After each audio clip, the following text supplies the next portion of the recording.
Hi കൂട്ടുകാരെ, അപ്പോൾ ഇന്ന് ഞാൻ വന്നിരിക്കുന്നത് നല്ലൊരു അടിപൊളി മീൻ കറിയുടെ റെസിപ്പി ആയിട്ടാണ്. അപ്പോൾ എൻ്റെ കയ്യിൽ കുറച്ച് മീനുണ്ട്. അപ്പോൾ മീനിൻ്റെ ശരിക്കുള്ള പേര് നമ്മുടെ ഇവിടെ പറയുന്നത് ഏട്ടാന്നാണ്. അപ്പോൾ നിങ്ങളുടെ നാട്ടിൽ എന്താ കമൻറ്റ് ചെയ്യാന്ന് ഒന്ന് പറയണേ, കമൻറ്റ് ചെയ്യണേ.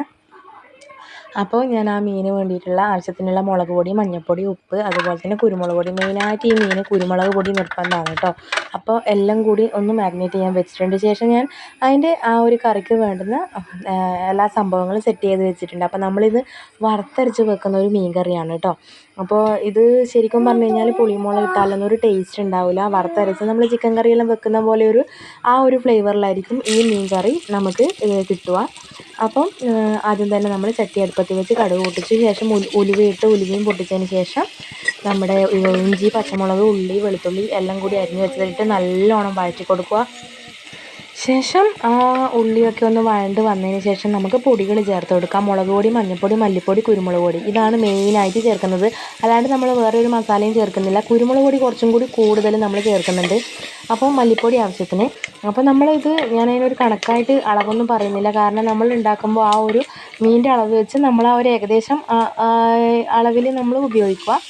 അതിനുശേഷം നമ്മൾ അരിഞ്ഞ് വെച്ച് തക്കാളിയും കൂടി ചേർത്ത് നല്ലോണം വഴറ്റി കൊടുത്ത് ആ തക്കാളി നല്ലോണം ഒന്ന് ഉടഞ്ഞ് വരണം കേട്ടോ. തക്കാളി നല്ലോണം വഴണ്ട് തക്കാളിയും ആ ഉള്ളിയും ഒക്കെ കൂടി മിക്സായിട്ട് ആ ഗ്രേവിയുമായിട്ട് നല്ലോണം ഒന്ന് ചേർന്ന് വരണം. അതിനുശേഷം നമുക്ക് എന്ത് ചെയ്യാം, നമ്മുടെ തേങ്ങയൊന്ന് വറുത്തെടുക്കണം. അപ്പോൾ ഞാനൊരു പാൻ അടുപ്പത്ത് വെച്ച് തേങ്ങ വറുത്തെടുക്കുന്നുണ്ട്. ആ സമയത്ത് സൈഡിൽ ഞാൻ ഇതും ചെയ്യുന്നുണ്ട്. അപ്പോൾ രണ്ടും കൂടി ഒരുമിച്ച് ചെയ്യുന്നത്. അപ്പോൾ നമ്മൾ അരിഞ്ഞ് വെച്ച ആ മീൻ കഷ്ണങ്ങൾ നമ്മുടെ മസാലയിലേക്ക് ഇട്ട് കൊടുത്ത് ഒന്ന് വഴറ്റി കുറച്ച് വെള്ളവും കൂടി ചേർത്തൊന്ന് അവിടെ വേവിക്കാൻ വെക്കുക. അപ്പോൾ കുറച്ച് സമയം അത് വെന്ത് വരുന്നത് വരെ നമുക്ക് എന്ത് ചെയ്യാം, നമ്മുടെ തേങ്ങ ഒന്ന് വറുത്തെടുക്കാം.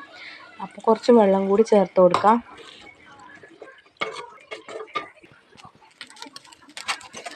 അപ്പോൾ നമ്മുടെ തേങ്ങ നല്ലോണം ബ്രൗൺ കളറായിട്ട് വന്നിട്ടുണ്ട്. അപ്പോൾ ഞാൻ അതിൻ്റെ അകത്തേക്ക് 2 ടേബിൾ സ്പൂൺ നമ്മുടെ മല്ലിപ്പൊടി, 1 ടേബിൾ സ്പൂൺ മുളക് പൊടി, 1/4 ടേബിൾ സ്പൂൺ മഞ്ഞൾപ്പൊടി, അതുപോലെ തന്നെ 1 ടേബിൾ സ്പൂൺ കുരുമുളക് പൊടിയും കൂടി ഇടുന്നുണ്ട്. അപ്പോൾ കുരുമുളക് പൊടി നമ്മൾ മസാലയിൽ ആദ്യം ചേർക്കുന്നതുകൊണ്ട് തന്നെ വറുത്തരയ്ക്കുന്ന സമയത്ത് തേങ്ങേൻ്റെ അകത്ത് 1 സ്പൂണേ ഞാൻ ചേർക്കുന്നുള്ളൂ. ആവശ്യത്തിന് വേണമെങ്കിൽ ചേർക്കാം.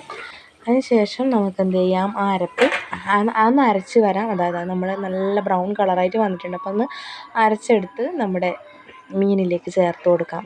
ഈ ഒരു കളറായിട്ട് കിട്ടും ശരിക്കും. അപ്പം നല്ല അടിപൊളിയായിട്ട് അതിൻ്റെ അകത്തേക്ക് ചേർത്ത് കൊടുക്കുന്നുണ്ട്. ശേഷം ഈ കറി അത്ര നല്ല ലൂസായിട്ടുള്ള കറിയല്ല, കുറച്ച് നല്ല തിക്കായിട്ടുള്ള കറിയാണ്. പക്ഷെ നമ്മൾ ആദ്യം ആ ഒരു അരപ്പൊക്കെ ചേർക്കുന്ന സമയത്ത് കുറച്ച് ലൂസാക്കിയിട്ടുണ്ടെങ്കിലും അത് കുറച്ച് കഴിയുന്ന സമയത്ത് തിക്കായിട്ട് വരും. അപ്പോൾ നല്ലോണം തിളച്ച് നമ്മുടെ കറി അടിപൊളിയായിട്ട് വന്നിട്ടുണ്ട്. അപ്പോൾ ഇത് സൂപ്പർ ടേസ്റ്റാണ് കേട്ടോ. എല്ലാവരും ഒന്ന് ട്രൈ ചെയ്ത് നോക്കൂ.